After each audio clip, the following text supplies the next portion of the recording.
Hit TV YouTube channels లో మీ వ్యాపార ప్రకటనలకు మరియు ప్రమోషనల్ ఇంటర్వ్యూస్ కోసం వెంటనే సంప్రదించండి.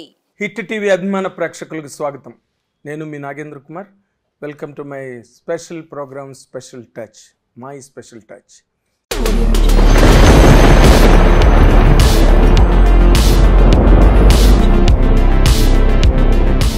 ఇది స్పెషల్ టచ్ అనే ప్రోగ్రాంలో నేను చాలా ఇంట్రెస్టెడ్గా స్పెషల్ పర్సనాలిటీస్ని ఇంట్రడ్యూస్ చేయడం అంటే నాకు చాలా ఇష్టం. అది మీకు కూడా తెలుసు. ఎప్పుడు కూడా రెగ్యులర్ అండ్ రొటీన్ పీపుల్ నేను చేయడానికి ఇష్టపడను. ఇప్పుడు నేను ఇంటర్వ్యూ చేసే ఈ పర్సన్ కూడా చాలా ఇంట్రెస్టింగ్ పర్సన్. సినిమాని ఎంతో ప్రేమించి లండన్లో ఉన్న అమెరికాలో ఉన్న తెలుగు సినిమాని మాత్రం ప్రేమిస్తూ దీనికి ఎంత దగ్గరగా ఎంత తొందరగా చేరువు కావాలి అని చాలా తాపత్రయపడి ఈ రోజున చాలా గొప్ప ఐటీఎన్గా ఇండస్ట్రీస్ రన్ చేస్తున్నప్పటికీ లండన్ అండ్ యూఎస్ఏలో మళ్ళీ ఈ తెలుగు గడ్డ మీదకే వచ్చి తెలుగు సినిమా తీసి తెలుగు ప్రేక్షకులకు దగ్గర కావాలని ఎంతో ఆతృత తాపత్రయపడుతున్న ఈ వ్యక్తి ఎవరో కాదు, Velagapudi Ram Yogi. Welcome to his chit chat with hit TV. Sir, నాకు మొట్టమొదట కనిపించింది ఏంటంటే తేడా బ్యాచ్ ఫిల్మ్స్ అని. ఏంటి అసలు తేడా బ్యాచ్ అని ఎందుకు పెట్టారు? నా మైండ్లో ఉన్న సినిమాకి బ్యానర్కి ఒక వెరైటీ సినిమాలు చేద్దామని అనుకున్నది. కొంచెం మా తెలుగులోని పదం తేడా ఇస్ ద రైట్ వర్డ్. ఇంగ్లీష్లో పెడితే కొంచెం స్టైలిష్ ఉండేది, బట్ తెలుగులోని ఇంకా పెట్టాలంటే బట్ తెలుగు వాళ్ళకి అర్థం కాదు కదా మీరు ఇంగ్లీష్లో పెడితే. సో తేడా ఇస్ ద రియల్ బేసిక్లీ తేడా బ్యాచ్ అనేది సినిమాలు డెఫినెట్లీ ఇందులో తేడా సినిమాలు తేడాగా తీద్దామని బ్యానర్ పేరు తేడా బ్యాచ్. తేడా అంటే డిఫరెంట్ ఫిల్మ్స్, రొటీన్ రెగ్యులర్ కాకుండా. తేడా in the sense basically what is your sense? Audience are very very intelligent. They know what they want. So ఒక do you know what they want? They know what they want. They know what they want. I know what I want. Okay. So they are very very clear. They know what they want. Reachability easy అవుతుంది. I know what I want. So I will show. నాకు ఏం చేయాలనో నాకు clear తెలుసు, నేను చూపిస్తా. వాళ్ళకి ఏం కావాలో వాళ్ళకి తెలుసు. నచ్చితే చూస్తారు. అంటే నచ్చితే చూస్తారు ఇన్ ద సెన్స్ సినిమా అనేది క్లియర్ కట్గా జానరా స్పెసిఫిక్ ఉండాలి. మనకు కావాల్సిన ఆడియన్స్ని, మనకు కావాల్సిన స్టైల్, టార్గెటెడ్ ఆడియన్స్ చూస్ చేసుకుంటాం. డెఫినెట్లీ చూస్ చేసుకుని మనం ఈ పర్టికులర్ స్టోరీ ఒక రకమైన స్టోరీ అందరికీ చెప్పలేం. సో ఈ పర్టికులర్ స్టోరీకి ఒక సెట్ ఆఫ్ ఆడియన్స్ ఉంటారు, సెట్ ఆఫ్ స్టైల్ ఉంటుంది, సెట్ ఆఫ్ మైండ్ సెట్ ఉంటుంది.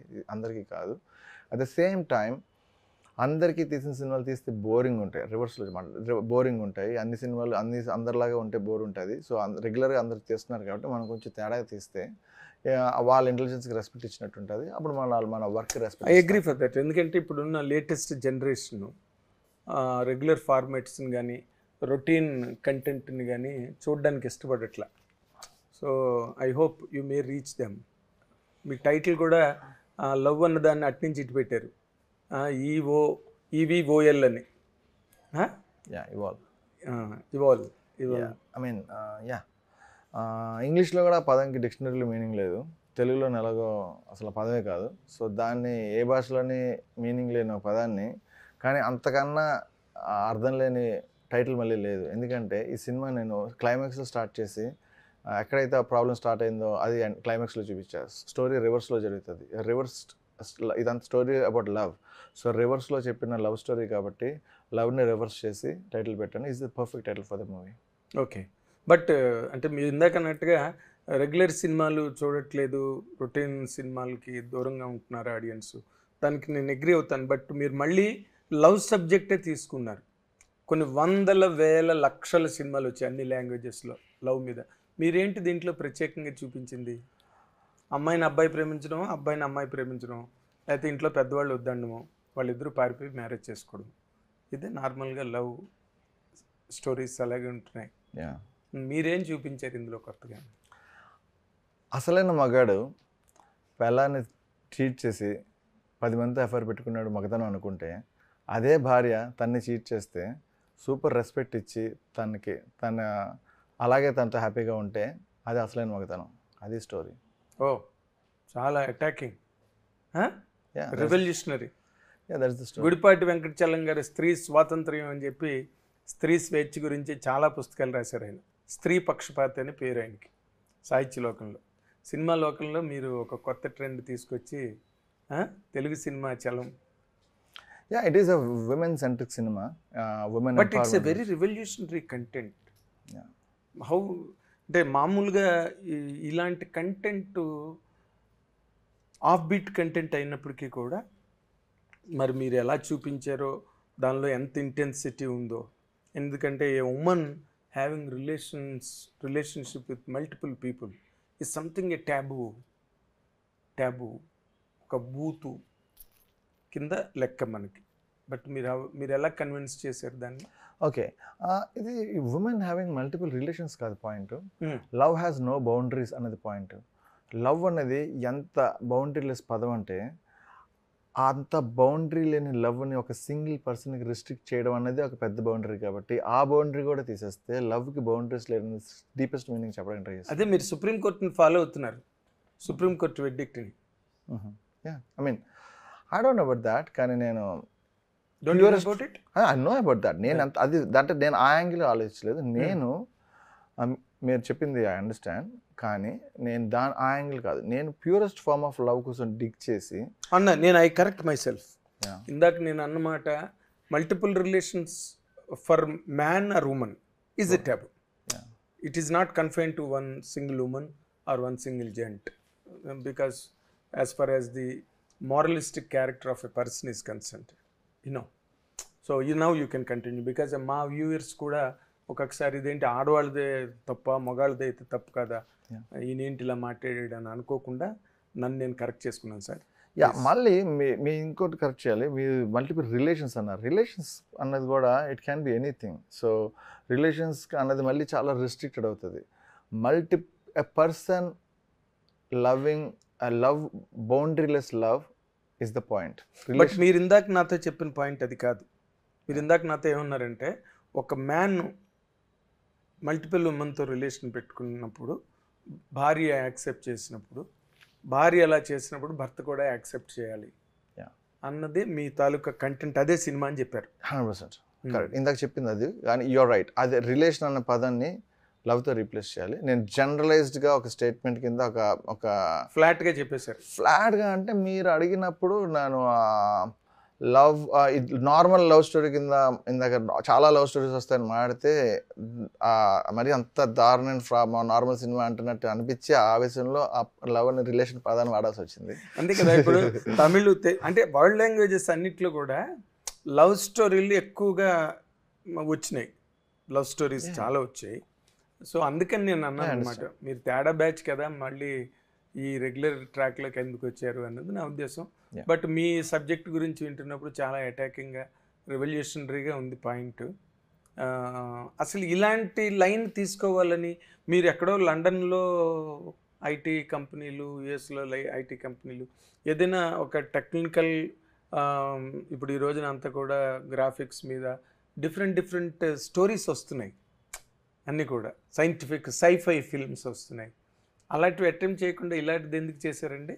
ఫస్ట్ పాయింట్, ఈ పర్టికులర్ సబ్జెక్ట్ నేను ఏదైతే చెప్పానో అది ఎవరు చేయలేదు. So basic point. సో ఎవరు చేయడం ఫస్ట్ పాయింట్. అండ్ ఈ particular problem I think 100 years back వెళ్ళినా ఈ ప్రాబ్లం ఉంది, 100 years తర్వాత వెళ్ళినా ఈ ప్రాబ్లం ఉంటుంది, ఈ రోజు కూడా ఈ ప్రాబ్లం ఉంటుంది. ఈ ప్రాబ్లం కోసం ఎవరు మాట్లాడలేదు. సో అందుకని మాట్లాడదామని మాట్లాడాను. ఓకే, అంటే 100 years బ్యాక్ ఏం ప్రాబ్లం అండి in your perception? Okay, the entire restriction ఫీమేల్కి ఈరోజు జరుగుతుంది, ఈరోజు జరిగింది కాదు, 100 సంవత్సరాల నుంచి వస్తున్నదే. నెక్స్ట్ 100 సంవత్సరాలు కూడా అది అలాగే ఉంటుంది. రిస్ట్రిక్షన్స్ ఫీమేల్ రిస్ట్రిక్ట్ చేసి జెండర్గా స్పెసిఫిక్ చేసి ఫీమేల్ ఇవే చేయాలి. ఇక్కడ ఇన్ఫాక్ట్ మనం అనుకుంటాం కానీ ఇండియాలో ఆల్ ఓవర్ వరల్డ్ ప్రాబ్లం ఉంది. ఆల్ ఓవర్ వరల్డ్ ఫీమేల్ అనేసరికి కొంచెం చాలా రిస్ట్రిక్షన్స్ ఉంటాయి, ఫ్రీడమ్ తగ్గుతుంది, ఆఫీస్లోనే హెరాస్మెంట్ ఉంటుంది, వేరియస్ సిచ్యువేషన్స్లో ఉంటుంది, మళ్ళీ మగాడు చేస్తే ఒక న్యాయం, అమ్మాయి చేస్తే ఇంకో న్యాయం. అలాంటివి ఆల్ ఓవర్ వరల్డ్ ఫీమేల్కి ఎప్పుడు ఎక్కడ 100 సంవత్సరాల క్రితం ఉన్నాయి, తర్వాత కూడా ఉంటాయి. సో ఆ ప్రాబ్లం గురించి నేను చెప్తున్నా. అండ్ ఇట్ ఈస్ సేమ్, మనిషి పుట్టక ముందు లేని జెండర్, చనిపోయిన తర్వాత లేని జెండర్, బతుకున్నప్పుడు ఆడ మగ డిఫరెన్స్ చేస్తారు. సో మనుషులు అందరూ ఒకటే. సో ఇది ఆ జెండర్ని యూజ్ చేసి పాస్ట్లో డామినేట్ చేశారు, ఇప్పటికీ మేనేజ్ చేస్తున్నారు. ఎన్ని సంవత్సరాలు చేస్తారో తెలియదు. సో చాలా ఇంపార్టెంట్ సబ్జెక్ట్ ఇప్పటికి వచ్చి ఎవరు మాట్లాడలేదు, దానికోసం మాట్లాడుతున్నాను. అంటే ఇప్పుడు మీరు టచ్ చేసిన సబ్జెక్ట్లో మీరు చెప్పిన యాంగిల్లో ఇన్ జనరల్గా మీరు చెప్పేది ఉమెన్స్ లిబరేషన్. ఇన్ఫ్యాక్ట్ ఈ సినిమాలో వన్ ఆఫ్ ద ఎలిమెంట్స్ అది. అక్కడ నేను ఎందుకు రిస్ట్రిక్ట్ అవ్వాలి అనేది ఆ అమ్మాయికి ఇంటర్నల్గా ఆలోచన వచ్చినప్పుడు, అదే యాంగిల్లో తన భర్త కూడా ఆలోచించినప్పుడు, వాళ్ళకు వచ్చిన ప్రాబ్లమ్స్ అది ఎంత లెవెల్కి వెళ్ళాయి అన్న కాంప్లెక్స్ ఎన్విరాన్మెంట్లో స్టోరీ నడుస్తుంది. ఓకే, అంటే నార్మల్గా ఇప్పుడు revolutionary content concept Ram Gopal Varma గారు కూడా ఇద్దరు అమ్మాయిలు ప్రేమించుకుంటే తప్పేంటనో సినిమా తీశారు, లెస్బియన్ కంటెంట్. దాన్ని ఆయన సమర్థిస్తూ మాట్లాడారు ఆ రోజున. బట్ తీసుకునే యాంగిల్స్లో ఒక ఉమెన్స్ ఇమాన్సిపేషన్లో మాట్లాడచ్చు, ఉమెన్స్ లిబరేషన్లో మాట్లాడచ్చు, లేకపోతే దాన్ని ఒక రొమాంటిక్ యాంగిల్లోకి తీసుకొచ్చి చెప్పచ్చు. ఇలాంటి వాటిలో మీరు ఏ యాంగిల్ తీసుకున్నారండి సినిమాలో? Angle in the sense it is a dark fears of this girl. అవి వాటిని ఛేదించి ఒకసారి తనకి ఏం కావాలో అది చేద్దాం అనుకున్నప్పుడు తను ఫేస్ చేసిన problems. It is about a simple point, the effects of love. Love is the purest form of drug. Yes, that's what I'm saying. ఇప్పుడు మళ్ళీ దీని మీద డ్రగ్ అంటే ఇదేదో డ్రగ్స్ మీద సినిమా అనుకుంటారు జనాలు, అందుకని మళ్ళీ మిమ్మల్ని ఆపాను అక్కడ నేను. Love is the purest form of drug అని సాదా చెప్పారు, which means basically no, that sentence statement is correct. Absolutely correct. Love is the best drug. There is no doubt. That's what. But మీరు అసలు ఇలాంటి కథ మీద అరైవ్ అవ్వడానికి in జనరల్గా what is the inspiration for you అండి? ఎందుకంటే you're looking very quite interesting. ఇలాంటి కథను తీసుకుని ఫస్ట్ పిక్చర్తో కొత్త వాళ్ళతో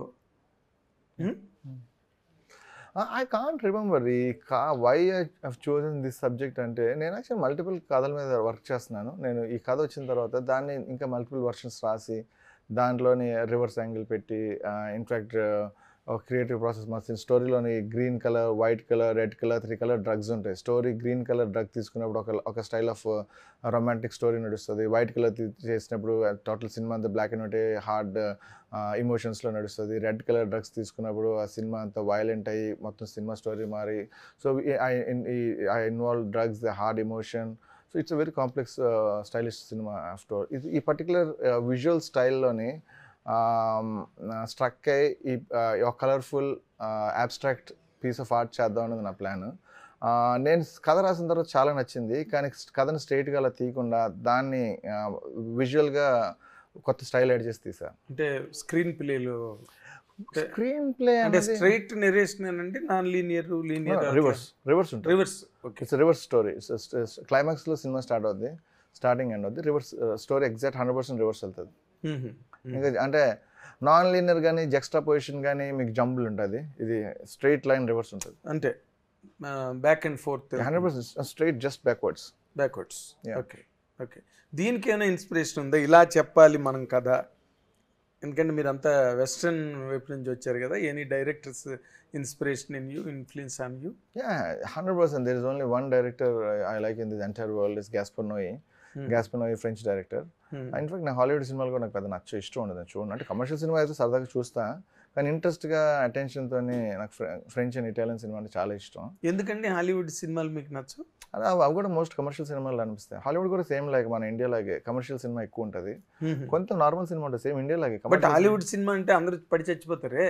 హాలీవుడ్ సినిమా చాలా వింతైన విచిత్రమైన స్టేట్మెంట్. హాలీవుడ్ సినిమా మన సేమ్ బాలీవుడ్ లాగా బిభత్సమైన కమర్షియల్ సినిమా నాకు అసలు ఇష్టం ఉండదు. అంటే ఇష్టం బాగుంది, ఎంజాయ్ చేయడం వేరే, అటెన్షన్తో నేర్చుకోవడానికి చూడడం వేరే.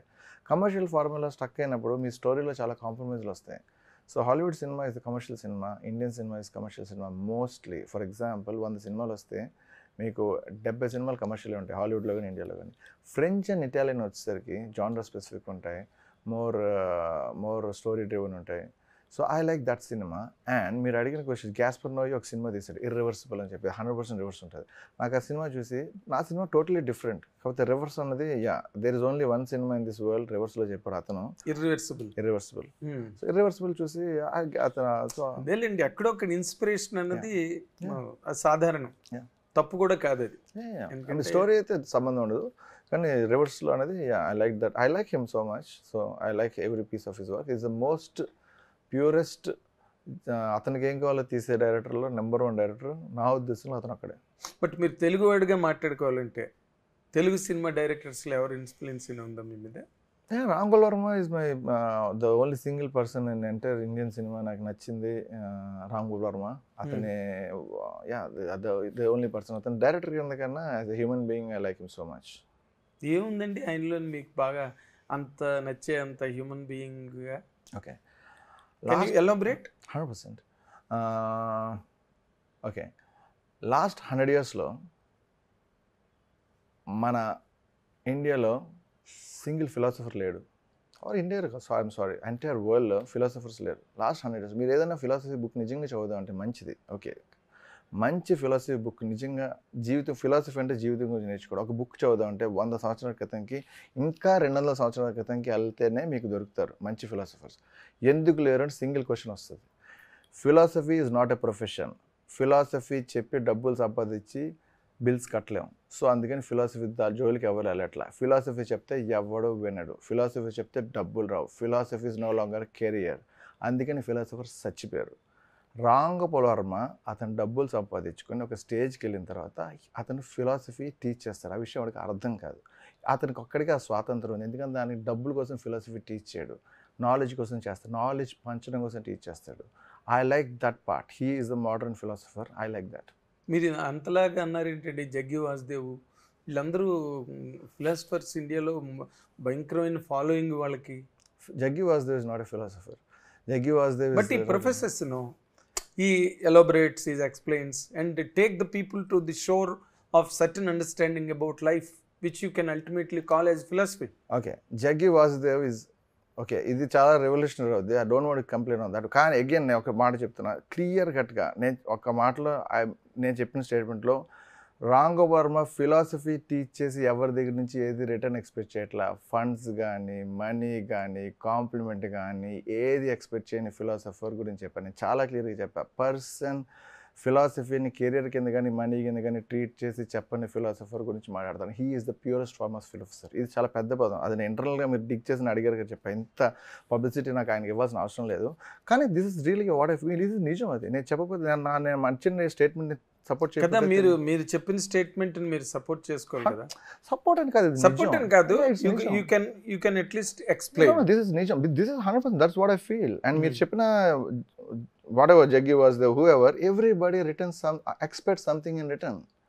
100%. మీరు చెప్పింది ఆయన ప్రొఫెసర్ ఇట్స్ ఈజ్ ప్రొఫెషన్. ఉన్నారు చాలా మంది ఉన్నారు, మళ్ళీ చెప్తున్నా లేరనిలా. కానీ రియల్ మీరు 100 years బ్యాక్ వెళ్తే వాళ్ళు డబ్బుల కోసం చెప్పలే ఫిలాసఫీ. ఎవరు డబ్బుల కోసం చెప్పలే.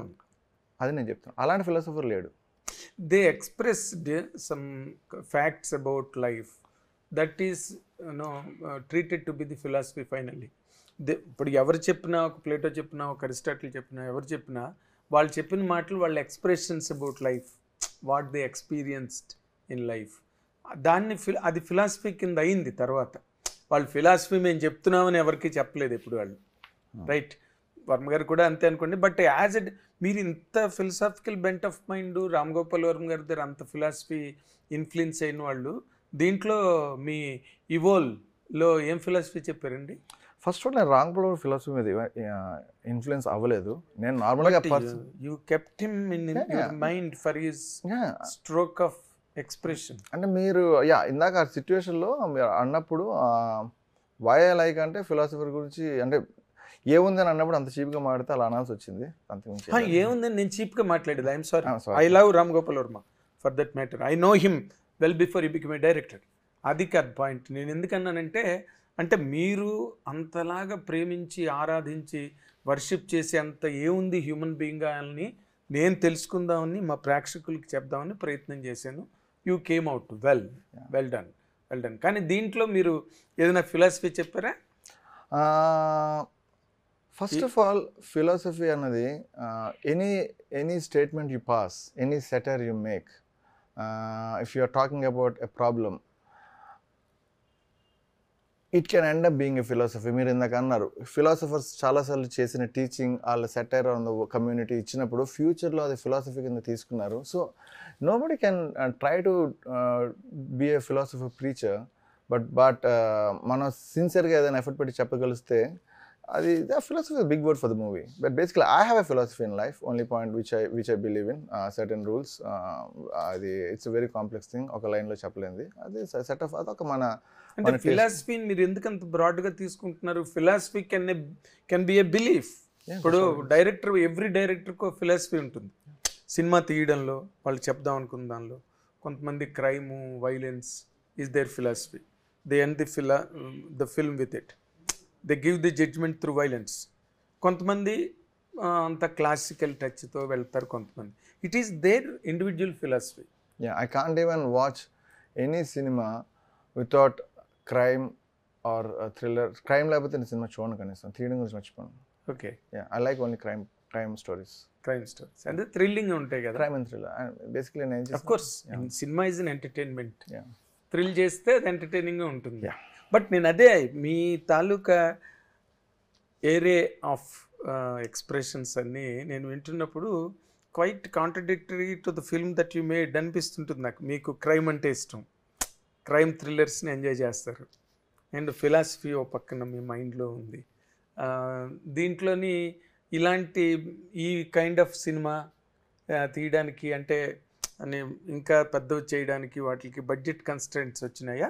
ఇలా అయితే ఒక చిన్న సినిమా, పైగా కొత్త వాళ్ళు కదా సినిమాలో మీ అందరూ కొత్త వాళ్ళు అంటే ఒరిజినల్గా వాళ్ళు కొత్త వాళ్ళ కింద ఫీల్ అవ్వలేదు, కానీ వాళ్ళు ఒరిజినల్ పెద్ద పేరు తెలియదు. But they are not too new, 1 or 2 movies old actors ఉన్నారు. అండ్ నేను కొత్తవాడిని. నేనే ప్రొడ్యూసరు. అండ్ నేను అనుకున్న దాని మీద 3 రెట్లు ఎక్స్ట్రా బడ్జెట్ పెట్టాల్సి వచ్చింది because of various reasons. And మీరు అడిగిన క్వశ్చన్, ఈ cinema is about real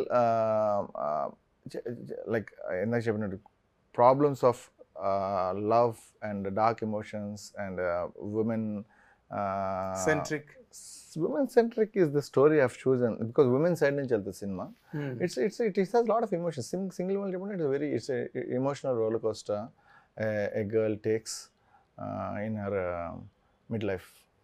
Girl takes in emotional roller coaster. She took a roller coaster which is emotionally very complex. Emotional roller coaster than life and juxtaposition ayindani. It's a story about a girl who in a emotional roller coaster in her life, and drugs, love and violence influenced her life. Okay. Drugs, love, violence. Yeah. Okay. But మిమ్మల్ని ఇప్పుడు ఒక point అడగాలి. ఈ మధ్య రోజుల్లో మనకి తెలుగులో వచ్చిన చాలా సినిమాలు they are not attracting the auditoriums.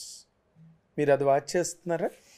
Telugu cinema taluka moment ఇప్పుడు 100%. It's very very hard to make money out of movie. I know. ఎందుకంటే ఏదో ఒకటి దాంట్లో అబౌవ్ ది లైఫ్ ఏదైనా చాలా థ్రిల్లింగ్గా స్క్రీన్ మీద కనిపించకపోతే regular love stories, regular family ఆడట్లా ఈ మధ్య వచ్చిన సినిమాలు అన్నీ పోయినాయి వరుసగా. మీరు did you watch that? What is your comment on that? As a student of cinema, I respect you.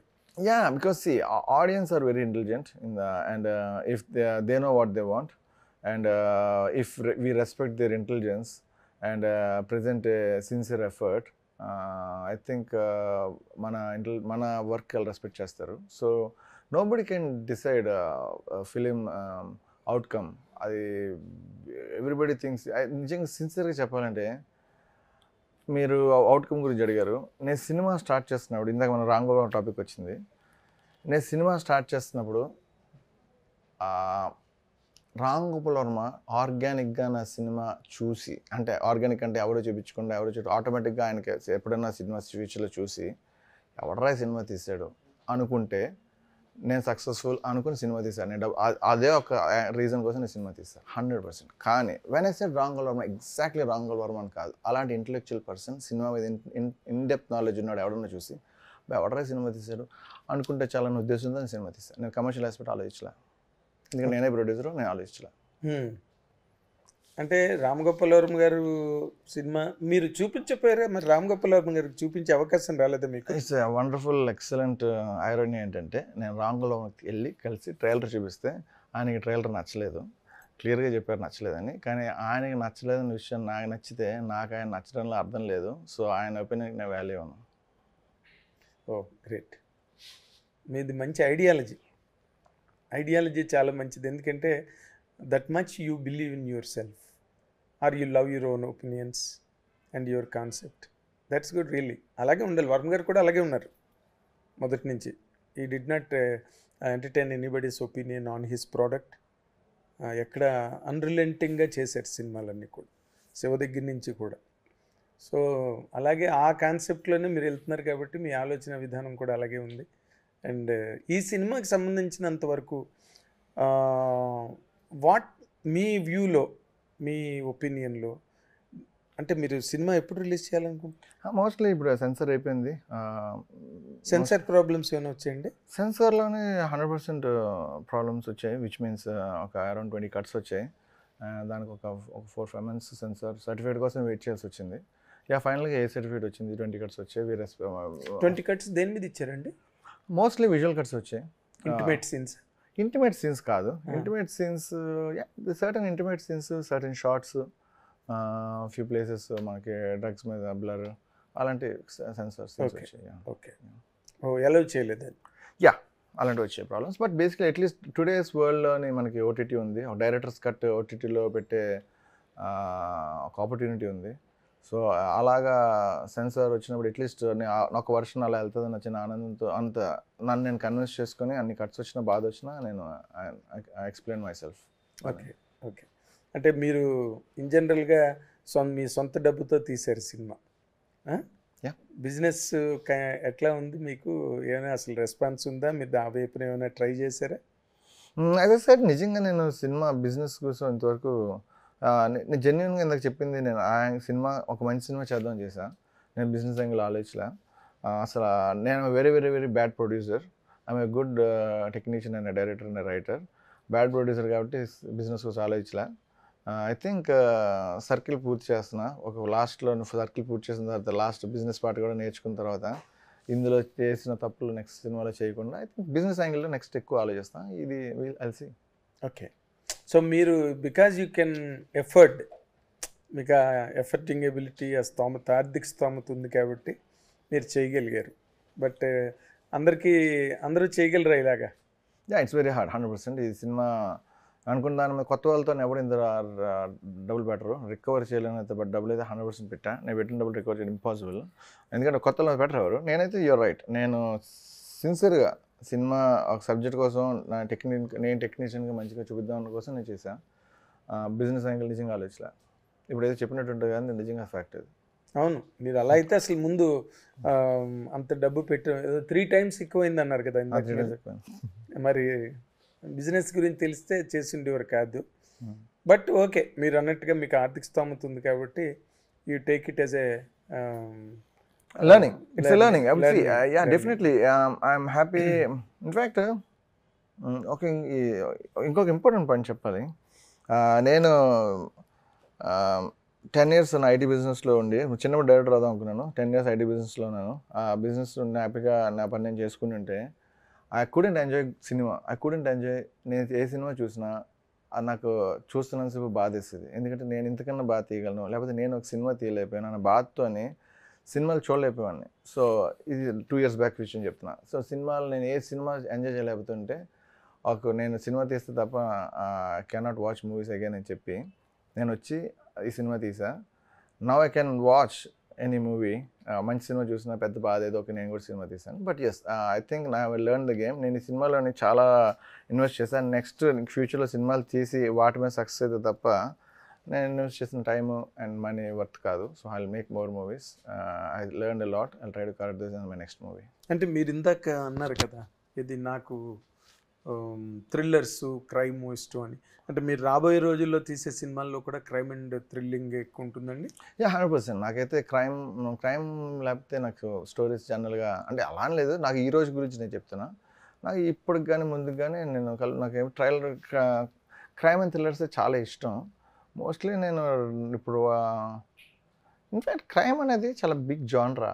మీరు మామూలుగా ఎందులోనైనా క్రైమ్ పెట్టచ్చు. చిన్న క్రైమ్ లేకుండా నాకు తెలిసి ఏ సినిమా ఉండదు other than crime can be in any form. So I like normal people connect అవ్వగలిగిన normal stories in an interesting way with crime elements. చెప్పడం అనేది ఐ థింక్ ఎన్ని స్టోరీలో క్రైమ్ ఉంటుంది. క్రైమ్ అనే తర్వాత వీ కెన్ ఒక మర్డర్ కేసు అలా చూడాల్సిన అవసరం లేదు. Crime in my view crime is totally has very broad aspect. Okay, but మీరు ఈ సినిమా ద్వారా చెప్దాం అనుకున్నప్పుడు ఒక కథని ఒక పాయింట్ని మీరు డ్రైవ్ చేద్దాం అనుకున్నప్పుడు మీ సొసైటీ మీద ఈ రోజున్న present Indian society boys and girls or women and men వాళ్ళ మీద మీకు ఏ రకమైన అబ్జర్వేషన్ ఉంది సార్? అంటే వాళ్ళ రిలేషన్స్ మీద ఇప్పుడు అంతా కూడా లవ్ కాదంటున్నారు, డేటింగ్ అంటున్నారు, రిలేషన్షిప్ అంటున్నారు. And you have been living out of the country for a long time. అక్కడ సొసైటీ ఎలా ఉంది, ఇక్కడ సొసైటీని ఎలాగ అబ్జర్వ్ చేశారు? నా ఉద్దేశపరంగా సొసైటీ ఎక్కడన్నా ఒకటేనండి. నాకు మీకు ఎక్కడన్నా హ్యూమన్ ఎమోషన్స్ సేమ్. అంటే స్పెసిఫిక్గా డేటింగ్ అలాంటి వాటి మీద నేను కమెంట్ చేయలేను. ఇది బేసికలీ మన emotions and love and relations గురించి మాడితే ఆ లవ్ ఎమోషన్ అనేది వరల్డ్ ఎక్కడన్నా ఒకటే. అండ్ పర్సన్ ఒకరిని లవ్ చేసిన తర్వాత వాళ్ళు ఏ ఎక్స్పెక్ట్ చేస్తారు, ఎంత లెవెల్ ఆఫ్ ఫ్రీడమ్ ఇవ్వాలి, అలాంటివన్నీ ఈచ్ క్యారెక్టర్స్ మీద డిపెండ్ అయి ఉంటాయి. సో వాళ్ళ క్యారెక్టర్ బట్టి వాళ్ళ లైఫ్ని వాళ్ళు డిజైన్ చేసుకుంటారు. వాళ్ళ క్యారెక్టర్స్ బట్టి వాళ్ళ బౌండరీస్ వాళ్ళు పెట్టుకుంటారు, ఓపెన్ చేసుకుంటారు. సో ఇది ఏ కంట్రీలో అన్నా ఏ పీపుల్ కన్నా అగైన్ 100 years తర్వాత అన్నా ముందన్నా ఎమోషన్స్ లవ్స్ ఒకటే. అది పర్సన్ క్యారెక్టర్ బట్టి they design their own life. ఎవరి లైఫ్ వాళ్ళ చేతిలోనే ఉంటుంది. So but more so on the higher side ఇప్పుడు నార్మల్గా రిలేషన్షిప్ అంటున్నారు బాయ్స్ అండ్ గర్ల్స్, అండ్ తర్వాత that's different. Sorry, I'm talking about love. Do you think that love is still existing in the society amongst boys and girls? Okay, I in person don't believe in a relationship without love. I don't give value to a relationship without love. At the same time, love అనే ఆ పాయింట్ని అర్థం చేసుకొని ఆ రిలేషన్షిప్లో restrictions పెడితే అది కూడా I don't believe. When you really love a person, వాళ్ళు ఏం చేసినా వాళ్ళతో ఉండు. అన్కండిషనల్ అనేది చాలా పెద్ద మాట. అంటే అదే పెద్ద మాట అంటే దాన్ని అర్థం చేసుకో. పెద్ద మాట అన్కండిషనల్ సింపుల్గా అంటారు, అదే నేను పెద్ద మాట కాదు. ఆ పదం అన్కండిషనల్ అంటున్నప్పుడు అది ఏమంటున్నారు నిజంగా అర్థం ఎంతమంది తెలుసు అన్నది మెయిన్ పాయింట్. అన్కండిషనల్ అంటే ఏ లెవెల్ వరకు వెళ్ళగలం అది కనీసం ఆలోచించలేం. అది నాకు తెలిసి ఆ పదం అంటున్నాడికి ఎంతవరకు దాని వాల్యూ తెలుసా అన్నది నా doubt basically. So as simple as that. So when you love a person, the purest form of love doesn't need to be restricted to a single person. So that's what I mean basically. Okay. So ఈ cinema run అంతా కూడా కంప్లీట్గా ఎక్కడైనా entertainment గట్టా ఉంటుందండి సినిమాలోని? Okay, లేకపోతే టఫ్గా వెళ్తుంది ఆ సినిమా అంతా? మనం చాలా సీరియస్ సిచ్యువేషన్ చెప్తుంటాం. ఆ ప్రాబ్లమ్స్ వల్ల నవ్వు వస్తుంది కొన్నిసార్లు, ఎందుకంటే ఆ సిచ్యువేషన్స్ అలాంటివి. సో అది స్పెసిఫిక్గా హ్యూమన్ అనలేం, అలాంటి డార్క్ హ్యూమర్ కూడా అనలేం. The problems they are in కొన్ని సిచ్యువేషన్లో నవ్వు కూడా వస్తుంది. ఓకే, నవ్వుకోవడానికి కూడా కొన్ని సీన్లు ఉన్నాయి. అవి నవ్వుకోవడానికి డిజైన్ చేయలేదు, కానీ అవి చూసి నవ్వు వస్తుంది. ఓకే, గుడ్ అండి. రామ్ యోగి గారు, మీ తాలూకు ఐడియాలజీ చాలా బాగుంది, మీ అవుట్లుక్ బాగుంది సినిమా మీద. ఏమో పెర్హాప్స్ మీలాంటి వాళ్ళే ఆ రోజున రామ్ గోపాల్ వర్మ గారు వచ్చిన తర్వాతే ఒక న్యూ కైండ్ ఆఫ్ సినిమా వచ్చింది తెలుగులోకి. అలాగే మీతో కూడా ఆ kind of new approach to cinema making వస్తుందని ఎందుకు నాకు నమ్మకం కలిగింది. we will see what is in store of time. But for this, as far as me Evol is concerned, we wish you all the very best, sir. And welcome to Telugu film industry, and more so to the Indian film industry. మీరు ఇంకా మంచి మంచి సినిమాలు తీయాలి. And మీ thought, మీ school of thought success అయితే మంచి సినిమాలు రావడానికి అవకాశం ఉంది. And we wish you all the very best Ram Yogi garu. This is what Ram Yogi గారి అవుట్లుక్ చాలా బాగుంది. మీరు వింటున్నారు కదా ఇప్పుడు ఆయన చెప్పిన మాటలన్నీ కూడా. సొంత డబ్బు పెట్టుకుని తన సొంత ఆలోచనని ఎక్కడా కూడా ఎవరికి ఇన్ఫ్లుయెన్స్ కాకుండా తను చెప్పాలనుకున్నది డైరెక్ట్గా పర్ఫెక్ట్గా చెప్పడానికి చాలా డబ్బు ఖర్చు పెట్టి ప్రేక్షకులకు ముందుకి దాన్ని తీసుకొస్తున్నారు. కాబట్టి let us really celebrate is coming to Telugu cinema, and let us wish him all the very best. Thank you watching. I am Nagendra Kumar, viewers. Thank you. Hit TV app ని డౌన్లోడ్ చేసుకోండి. ఇందులో short news, live news, entertainment movies అన్ని available గా ఉన్నాయి. Please download hit TV app. Hit TV app ని ఫ్రీగా download చేసుకోండి.